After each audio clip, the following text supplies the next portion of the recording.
Bonjour à toutes et à tous et bienvenue sur Emerging Up pour cette nouvelle capsule et cette nouvelle canalisation directe sur le thème de l'émerveillement. Alors, nous allons laisser la parole et la place à nos amis guides de lumière divins et christiques qui vont s'exprimer au travers de moi sur l'émerveillement. Allons-y! Bonjour à toutes et bonjour à tous. Nous sommes si heureuses, oui, heureuses, de nous exprimer sur ce thème-ci, l'émerveillement. Et effectivement, celles qui s'expriment au travers de ce podcast, nous sommes un collectif de femmes. Oui, nous allons employer ce terme de femmes, dites femmes lumière. C'est un terme, bien évidemment, que vous avez souvent utilisé sur Gaïa, les femmes lumière. Alors effectivement, au travers de notre canal, nous nous exprimons depuis les plans subtils que vous nommez les plans divins et christiques. Effectivement, pour ceux qui écoutent ce style de podcast ou certaines vidéos, de messages dits canalisés, vous pouvez entendre et écouter des messages en provenance de différents plans de conscience. Et aujourd'hui, sur Gaïa, en les temps-ci, 2025, eh bien, sachez que vous pouvez entendre des messages qui proviennent de plans, soit dans les termes que vous employez du haut astral, ou les plans dits en provenance d'êtres que vous nommez les galactiques, ou de temps en temps, vous pouvez écouter des messages en provenance de plans dits, puisque vous nommez cela ainsi depuis Gaïa, divins, mystiques, célestes.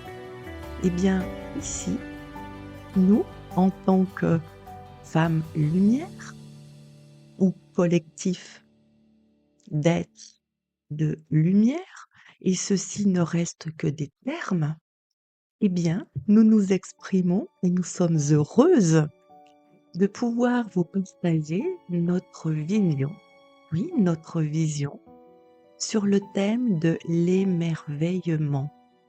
Alors, qu'en est-il? Finalement, qu'est-ce que l'émerveillement? L'émerveillement est très lié et interrelié à la joie d'être. Lorsque vous observez un enfant en bas âge, il est en règle générale émerveillé. Émerveillé de ce qu'il perçoit, de ce qu'il voit, de ce qu'il entend, et très souvent pour les petits bébés, ils babillent. Bien évidemment, de temps en temps, ils peuvent pleurer car il y a des besoins exprimés qu'ils ne sont pas encore toujours en capacité de bien se faire entendre par leur entourage. Mais le reste du temps, ils sont, eux, en tant que je suis, épouvant la structure de bébé ou de petit enfant. Ils sont dans un état de joie d'être et donc d'émerveillement. Et en grandissant, lorsqu'ils continuent de garder leur joie d'être, et nous le formulons bien ainsi, c'est-à-dire s'il y a peu ou quasiment pas de conditionnement qui s'installe de façon rapide, eh bien, ils vont être en tant que tout petit enfant dans cette joie d'être et dans cet émerveillement de tout, de la vie, avec une curiosité, oui, une curiosité avec de grands yeux ouverts sur ce qui se passe en eux et dans leur entourage et environnement. Et c'est cela, être émerveillé.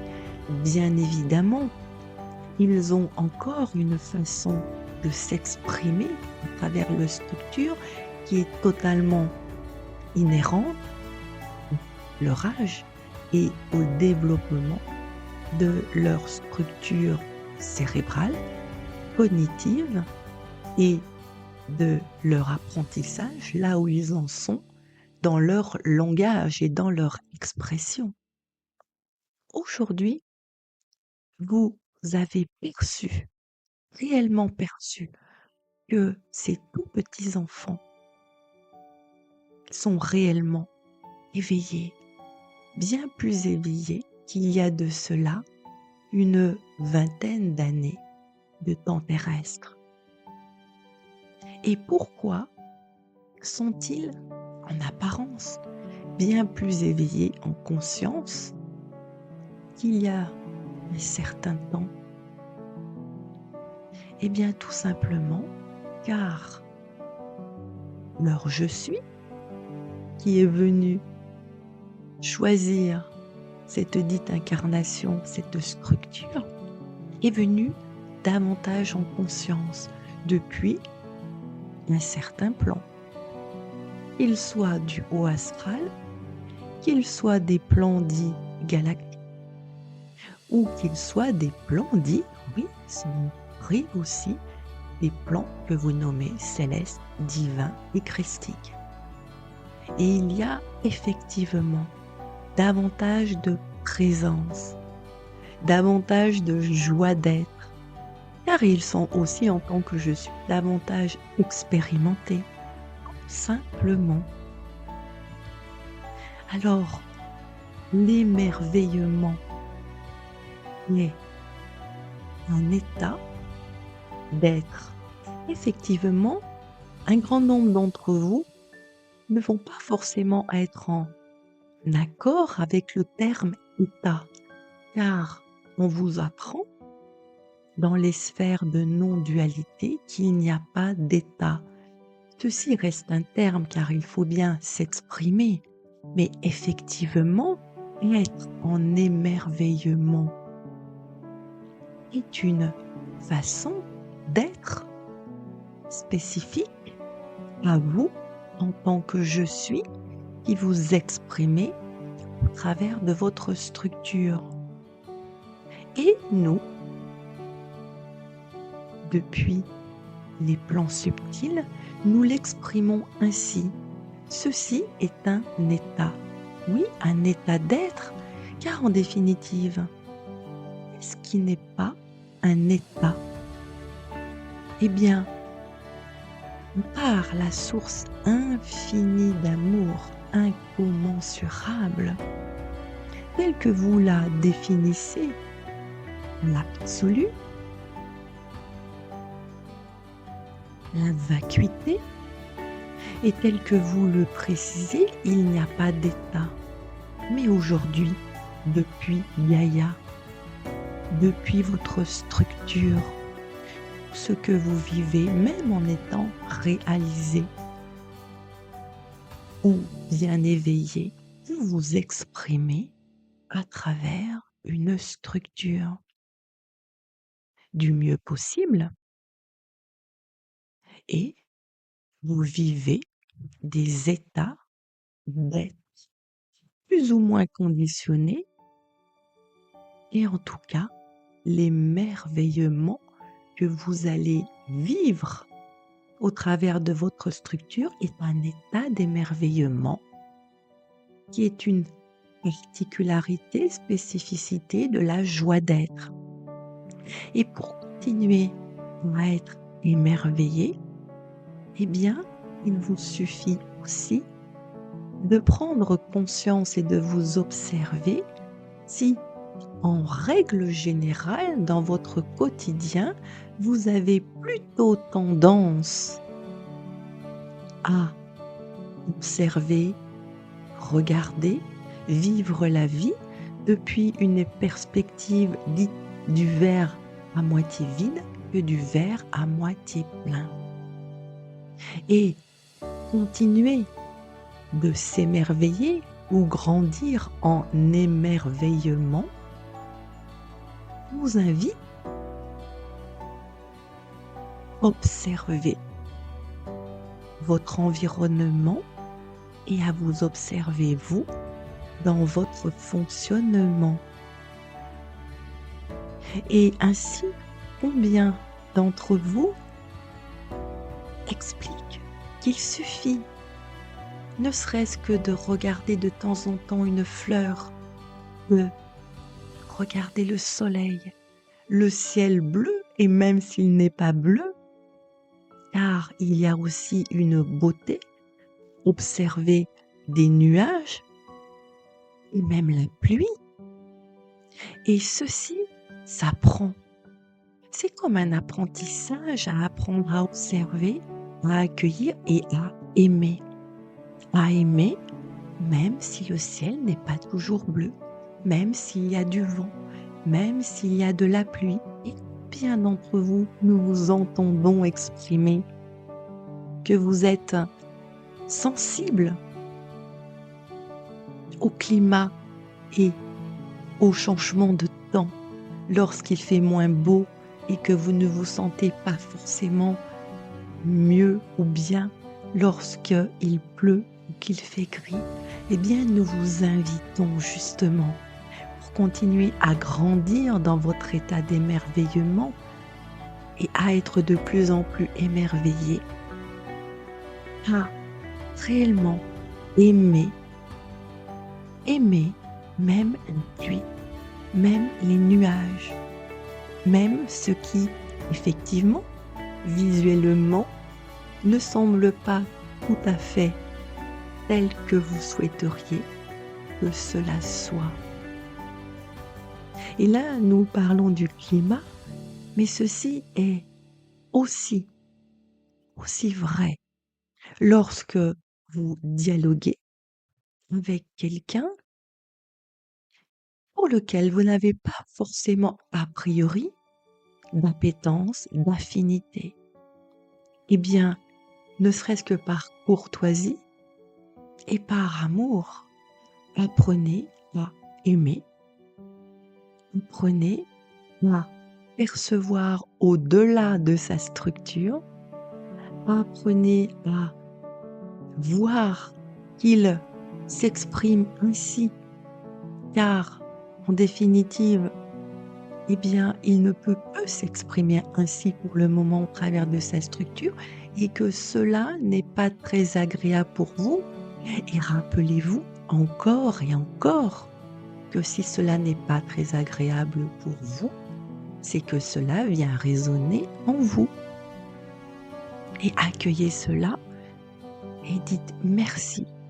Merci à la vie, merci à cet être en face de vous qui vient faire résonance dans sa façon d'être, à vous, à une autre façon d'être, qui va vous faire soit juger, soit vous faire reculer, soit vous faire fuir, car cela ne vous correspondra pas.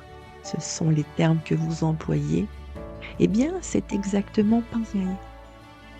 C'est un apprentissage continu d'apprendre à continuer à apprécier tout, absolument tout. Alors effectivement, nous ne sommes pas dans des situations extrêmes où il y aurait de la violence et de l'irrespect. Nous ne sommes pas sur ces thèmes-ci. Nous sommes dans un quotidien où vous allez percevoir que cela grince à l'intérieur de vous, avec telle ou telle personne ou dans telle ou telle situation. Eh bien, accueillez et dites merci. Dites merci à la pluie, dites merci aux nuages, dites merci au vent, émerveillez-vous de la vie et de la façon dont elle se présente. Voilà, de façon très générale, comment nous pouvons vous parler juste un tout petit peu de ce qu'est l'émerveillement et ce positionnement dans finalement vous en tant que je suis, dans la joie d'être. Et regardez-vous fonctionner si vous êtes plutôt en train de percevoir la vie avec des lunettes grises plutôt qu'avec des lunettes roses. Bien évidemment, sans être naïf, car ceci vous demande aussi de voir en vérité, avec un grand V, la vie telle qu'elle se présente, c'est-à-dire, pour reprendre l'exemple de quelqu'un avec qui vous échangez et qui a des propos non totalement alignés ou congruents et qui viennent vous déranger, eh bien, regardez ce qui vous dérange, ce qui s'exprime en vous et apprenez à aimer et à le remercier. Alors effectivement, vous n'allez peut-être pas le remercier à haute voix. Apprenez à dire merci, avoir de la gratitude pour le fait qu'il soit en face de nous et que cela vient aussi réveiller des petites parties de vous dissociées qui vous contractent, qui vous font juger, qui vous font réagir, même souvent sans le formuler oralement, et qui vous font penser avec des pensées discursives. Et penser ceci ou cela de façon discursive, cela provient de vos parties dissociées. Alors, observez-les, accueillez-les, aimez-les et remerciez. Et ceci est un début de fonctionnement à faire grandir l'état d'émerveillement en vous et en la vie. Et de fil en aiguille, vous allez de plus en plus adopter ce fonctionnement-ci pour la pluie lorsqu'elle se présente, le vent, les nuages, une situation certes non totalement fonctionnelle que vous allez vivre, et nous le reformulons bien ainsi, nous ne sommes pas dans des cas de figure extrême, ni de violence, ni de guerre, ça. Nous sommes plutôt dans un fonctionnement de quotidien. Et nous y reviendrons aussi pour les cas très très souffrants que certains d'entre vous pouvez vivre, de perte, de deuil, de maladie, de souffrance physique importante, ou de ce qui est en tout cas très dissonant. Nous ne sommes pas là-dedans, nous sommes plutôt dans des états de dysfonctionnement du quotidien de la vie. Et déjà, vous observez de cette façon-ci, fonctionner et de vous repositionner.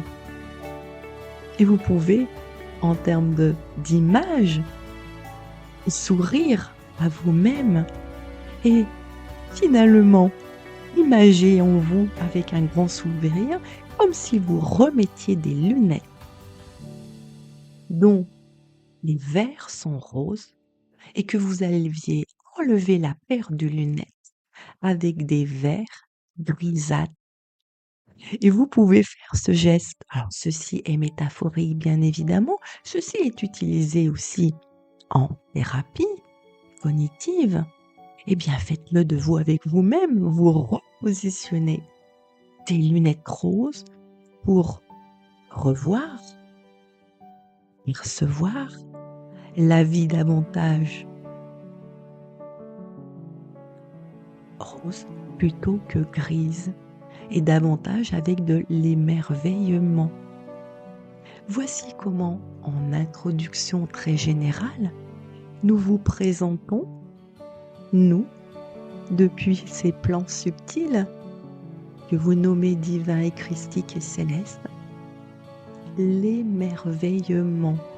Et nous aurons l'occasion, au travers d'autres podcasts ou d'autres ateliers, au travers de notre canal, de vous aider à percevoir et à mieux comprendre pourquoi vous ne réussissez pas toujours à être dans cet état de joie d'être et d'émerveillement, et ce qui se joue d'un point de vue fréquentiel est partie dissociée de vous avec vous-même.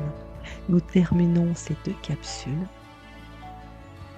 en vous remerciant chaleureusement pour votre écoute et nous vous disons à très vite.